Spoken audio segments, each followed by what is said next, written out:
Драги ученици, добар ден! Јас сум Весна Павлова, професор по македонски јазик и литература во гимназијата Кочо Рацин во Велес.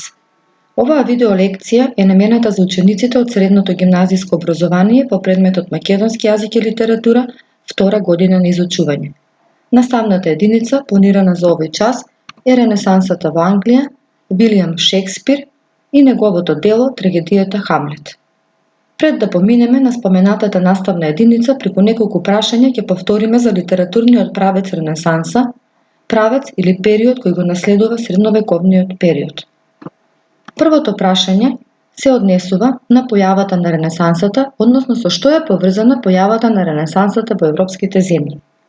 Верувам дека одговорите на прашањата ќе ви бидат познати затоа што станува збор за содржини од темата Ренесансата во европската литература. Очекуваниот одговор на првото прашање е дека појавата на Ренесансата е поврзана со развитокот на некои италијански градови во 12 и 13 век.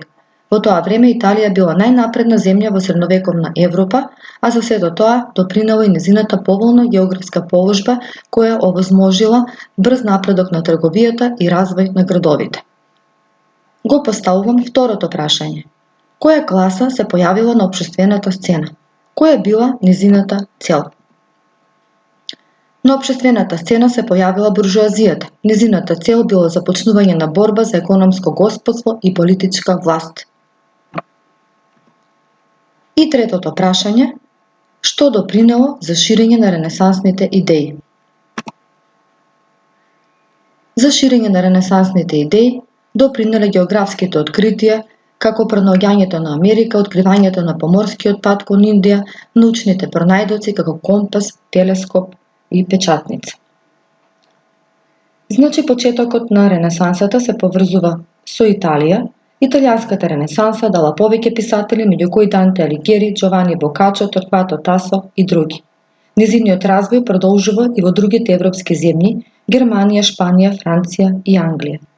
Во понатамошниот дел од овој видео час ќе зборуваме за Ренесансата во Англија, незиниот најзначаен представник Вилијам Шекспир и неговото врвно драмско остварување трагедијата Хамлет. Почетокот на Ренесансата во Англија се поврзува со воспоставувањето на апсолутистичката монархија на Тјудорите во 1458 година, со што е означен и крајот на феудалните привирења. Во заградата дадено е објаснување на зборот Тјудори, всушност Тјудорите ја представувале европската кралска династија која владеела во кралството Англија. Со доаѓањето на Тјудорите започнало унапредување на занаетчиството и индустриското производство. Под влијание на реформацијата во Англија се создава независна црква која се одвојува од Рим, се укинале многу манастири и се отвориле нови училишта со световен карактер.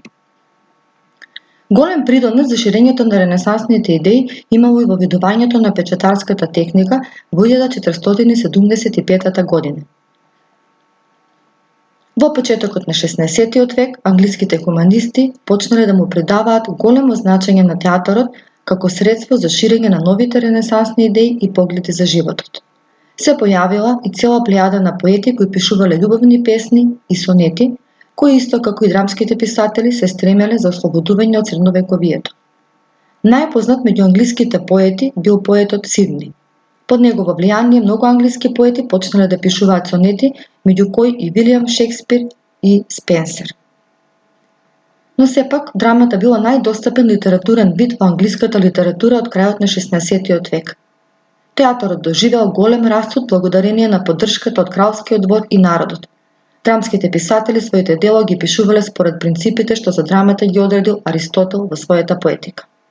Главната улога во областа на драмското творештво ја имал Вилијам Шекспир, кој цели 20 години бил централна фигура во англиската драма од периодот на Ренесансата. Вилијам Шекспир е англиски писател, најголемиот драмски автор во светот, чии што драми во денешно време се изведуваат на сцените на многу театри во светот. Неговиот животен пат е поврзан со театарот, така што во театарскиот живот учествувал како сценски работник, артист и режисер. Се претпоставува дека бил и сопственик на театарот Глобус. Вилијам Шекспир е роден во градчето Стратфорд, Англија во 1564 година.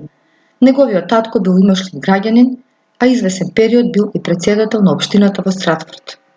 Првото образование Шекспир го добил во родното место каде што учел граматичко училиште, ги изучувал латинскиот и грчкиот јазик.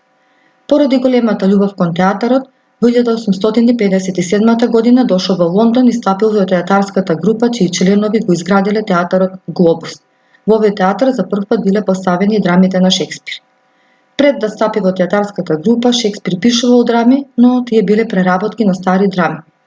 Во 1593 година почнал да пишува оригинални драми што се играле во театарот Глобус. Во 1612 година го напуштил Лондон и се вратил во родниот град, но не продолжил со театарот и пишувањето. Последните години од својот живот ги живеел тивко и повлечено. Умрел во Стратфорд во 1616 година, каде што и бил погребан. Што се однесува до литературната дејност на Шекспир, таа е многу богата. Напишал 37 драмски дела, поделени на историски или кралски драми, трагедии, комедии и идили и 154 сонети. Неговото драмско творештво се дели на 3 периоди. Во првиот период спаѓаат историските драми Хенри VI, Ричард III, Хенри V, трагедиите Тит Андроник, Ромео и Јулија, комедиите Комедија на забуни, Двата витеза од Верона и други. Вториот период ги опфаќа историските драми Ричард II, Крал Џон, Хенри IV, римските трагедии Јулиј Цезар, Антони и Клеопатра, трагедиите Хамлет, Отело, Макбет, комедиите Сон на летната ноќ, Венецијански трговец, Многу врева за ништо и така наречените темни комедии Мера за мера, крајот делото го краси. Бидејќи во овој втор период повеќе присутни се трагедиите, уште се нарекува и период на трагедии. И последниот трет период спаѓа историската драма Хенри VIII и романтичните игри или пиеси Перикле, Зимска бајка и Бура. Во понатамошниот дел од овој видеочас ние ќе се задржиме на трагедијата Хамлет, која спаѓа во вториот период од драмското творештво на Шекспир. Хамлет е врвно дело на англиската и светската драмска литература, најзначајна, најпозната и најиграна трагедија на Шекспир. Фабулата на Хамлет е изградена врз основа на средновековната легенда за принцот Амлет. Разликите од легендата се во името на ликовите, така што место Амлет во средновековната легенда се среќава Хамлет во трагедијата Хамлет, Геруда, мајката на Хамлет, е Гертруда во трагедијата Хамлет и појава на уште неколку ликови, Офелија, Лаерт и Полини. Во трагедијата Хамлет, Шекспир се зафаќа со проблемот на одмаздата, проблем кој тој го обработува и во неговата прва драма Тит Андроник. Но на основната линија Шекспир додава и други фабулативни линии, убиството на близок човек, љубовта, приврзаноста, предавството и тажниот принцип. Етапи на драмското дејство. Драмското дејство во трагедијата поминува низ фазите на заплет, кулминација, перипетија и расплет, исто како и во старогрчките трагедии. Трагедијата Хамлет се состои од 5 чина. Првиот чин, според принципите што за трагедијата ги одредил Аристотел, е експозиција. Во овој чин се запознаваме со ликовите, се соопштува темата врз која е изградено драмското дејство. Младиот принц Хамлет, кој дојде на венчавката на мајка си, од признакот дознава дека сегашниот крал на Данска го отрул неговиот татко, му го приграбил престолот и жената. Гертруда, мајката на Хамлет, венчавајќи се за својот девер, на Хамлет, освен мајка, станала и стрина. Оваа вест силно го погодила Хамлет и тој се заколнал во себе дека ќе го одмазди својот татко. Од тука почнуваат недоразбирањата меѓу Хамлет и другите ликови во трагедијата. Во вториот чин започнува заплетот кога Хамлет се преправа дека полудел со цел да собере докази против убиецот на неговиот татко, зашто ќе влезе во конфликт со сите ликови во трагедијата. Заплетот достигнува кулминација во третиот чин, кога кралот и кралицата присуствуваат на представата. Всушност станува збор за представа во представа, ангажирани од Хамлет, актери од една театарска група ќе ја изведат сцената на убиството над кралот од страна на Клавдиј. Кога Клавдиј ја видел сцената, почнал да подготвува нов заговор, затоа што насетил дека Хамлет има намера да се одмести. Во овој чин врвна точка на заплетот е убиството на Полони од страна на Хамлет. Пресвртот во драмското дејство се случува во четвртиот чин. Кралот Клавдиј по убиството на Полони е свесен дека му се заканува опасност и решава Хамлет да замине во Англија заедно со пријателите Розенкранц и Гилдерстен, кои ќе му однесат на англискиот крал писмо во кое Клавдиј бара Хамлет да биде убиен. се случува неочекувана перипетија. Хамлет успева да дојде до писмото со барање да бидат убиени Розенкранц и Гилдерслев.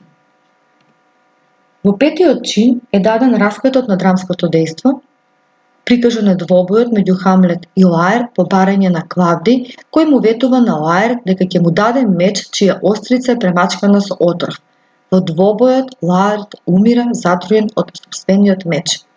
Смртно ранетиот Хамлет го убива Клавдиј. Во овој чин е и смртта на Гертруда, кој што без да знае се напива од затруеното вино наменето за Хамлет. Така што во Хамлет умираат 8 лика: принцот Хамлет, кралот Клавдиј, кралицата Гертруда, Полони, Офелија, Лаерт и другарите на Хамлет, Розенкранц и Гилдерслев. Одмаздата е извршена, честа е спасена и платена со животот на младиот принц. Од тука произлегува и темата на трагедијата, одмаздата на принцот Хамлет над убиецот и непријателите на неговиот татко. Идејата на Шекспир преку оваа трагедија е пренаоѓање на излез од сопствената безизлезност, борбата на човекот против неправдите, лицемерието, предавството меѓу најблиските и во општеството. Во трагедијата Хамлет се среќаваат повеќе ликови, но стожерен лик е Хамлет, затоа што тој е присутен во сите чинови и е носител на сите случки и настани. Призракот, духот на убиениот крал, таткото на Хамлет, Клавдиј е новиот крал на Данска, Гертруда мајката на Хамлет, сега сопруга на новиот крал, Полони, советник во дворот, Офелија ќерката на Полони, која што била влюбена во Хамлет, Лаерт е синот на Полони и пријателите Розенкранц и Гилдерслев. Ова се особините поврзани со ликот на Хамлет, образован, склон кон размислување и расудување, разочаран од неговите татко, мајка и пријатели, меланхоличен и колеблив. Но сепак Хамлет се одлучува за животот, станува човек од акција. Ја прекорува мајка си за неверството и прељубата, го убива Полони, кој што е олицетворение на гнилежот на општеството, го убива Лаерт со цел да ја одбрани својата чест, го убива Клавдиј, кој што е олицетворение на лажното татковство, и им се одмаздува на пријателите Розенкранц и Гилдерслев, кои што се олицетворение на лажното пријателство. Драги ученици, се надевам дека преку ова видео лекција ви доближив дел од содржините поврзани со наставната единица Ренесансата во Англија, незиниот најзначаен представник Вилијам Шекспир и неговото дело трагедијата Хамлет. За домашна работа прочитајте ја трагедијата Хамлет и посветете посебно внимание на еден од најпознатите делови на трагедијата, еден од најпознатите монолози, кој се состои во третиот чин, сцена прва. Во него е изразена внатрешната состојба на ликот. Оние кои што ќе ја прочитаат драмата Хамлет, можат да напишат есеј на една од темите, осаменоста на Хамлет или љубовта и омразата на Хамлет. Драги ученици, ви благодарам на вниманието.